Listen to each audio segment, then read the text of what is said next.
పుడతాడు. బెత్లెహేము ఎఫ్రాతా, యూదా వారి కుటుంబంలో నీవు స్వల్పమైనను నా కొరకు ఇశ్రాయేలును ఏలబోవాడు నీలో నుండి వస్తాడు అని చెప్తున్నాడు. వస్తే ఏమంటున్నాడు తెలుసా? పురాతన కాలం మొదలుకొని, పురాతన కాలం అంటే ఎప్పుడు దాదాపు ప్రపంచము ఏర్పరచబడింది మొదలుకొని, భూమి సృష్టించబడింది మొదలుకొని, సృష్టి ఆరంభం మొదలుకొని ఎప్పటి వరకు ఉంటాడంటేనా? ఎప్పటి వరకు ప్రత్యక్షం అవుతూ ఉంటాడు? శాశ్వత కాలం వరకు. హల్లెలూయా! ఎప్పటి వరకు? శాశ్వత కాలం అంటే అంతము లేని పరిచర్య. హల్లెలూయా! అంతము లేని ఈ సువార్త. యేసుక్రీస్తు ప్రభు శాశ్వత కాలంలో ఉండేవాడు. యేసుక్రీస్తు ప్రభుకు ఒక టైం లైన్ లేదు. యేసుక్రీస్తు ప్రభుకు మానవుడి కన్నా ఒక టైం లైన్ ఉంటుంది. మానవుడికి ఒక టైం లైన్ ఉంది. ఈ సంవత్సరంలో పుట్టాడు, ఈ సంవత్సరంలో చచ్చిపోయాడు. ఒక టైం లైన్ ఉంటుంది. ఎన్ని సంవత్సరాలు బ్రతికాడంటే ఇతను అని. కానీ యేసుక్రీస్తు ప్రభుకు ఒక టైం లైన్ లేదు.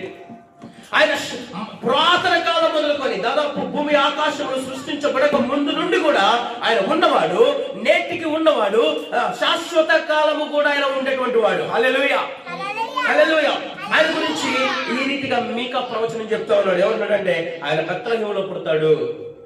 ఎక్కడ పుడతాడంటే బెత్లెహేములో. ఈరోజు యేసుక్రీస్తు ప్రభు ఎక్కడ పుట్టారు అంటే బెత్లెహేములో పుట్టాడు. పశువుల పాకలో పుట్టాడు అంటున్నారు కదా. దేవునికి స్తోత్రం. హల్లెలూయా! చూడండి, ఇదే మాటను యేసుక్రీస్తు ప్రభు జీవితానికి, అంటే ఇవన్నీ కూడా ప్రవచనాలు ఇప్పుడు దాకా చెప్పింది, ఇంకా చాలా ఉన్నాయి ప్రవచనాలు. అయితే ఇప్పుడు ఆయన జీవితంలో జరిగిన విషయాన్ని కనుక గమనిస్తే 4 సువార్తలు బైబిల్లో ఉన్నాయి. ఈ 4 సువార్తలను ఏమంటారంటే 4 గాస్పుల్స్ అంటారు.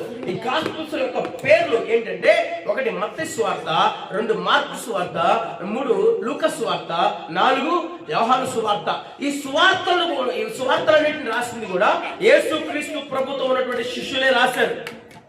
ఈ రాస్తూ యేసుక్రీస్తు ప్రభుని వాళ్ళు కళ్ళారా చూసి, చేతులార తాకి, నోరార మాట్లాడి, ఆయన మాటలు చెవులారా విన్నారు కనుక ఆ మాటలన్నింటినీ కూడా ఈ లేఖనాలన్నింటిలో కూడా వారు రాయడం జరిగింది. ఈ సువార్తలో రాయడం జరిగింది. వారు సాక్ష్యం ఇస్తూ, మత్తయి అన్నటువంటి ఒక దైవజనుడు సాక్ష్యం ఇస్తూ అంటున్నాడు. చూడండి ఆయన ఎప్పుడు పుట్టాడో రాశాడు. చూడండి ఒకసారి మత్తయి సువార్త 1వ అధ్యాయము 21వ వచనములో. మత్తయి సువార్త 1వ అధ్యాయం 21, 22 వచనాలు చూడండి అమ్మా.